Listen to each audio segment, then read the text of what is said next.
لكن الدعسوقة بتديله الضربة القاضية توقع راس الروبوت، لكنه بيرجعها تاني وبتستعد الدعسوقة والقط الأسود للجولة التانية.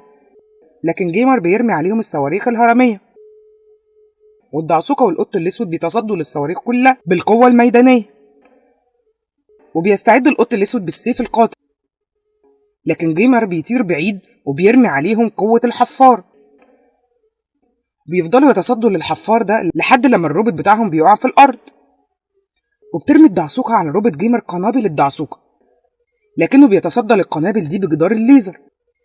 وبترمي الدعسوقة الأطباق الطائرة والبوكس وأشعة الرعد، وبرضه بيتصدى ليهم كلهم، وبيدخل معاهم في معركة كبيرة وبيفضل يضرب فيهم ويكهربهم ويضربهم تاني.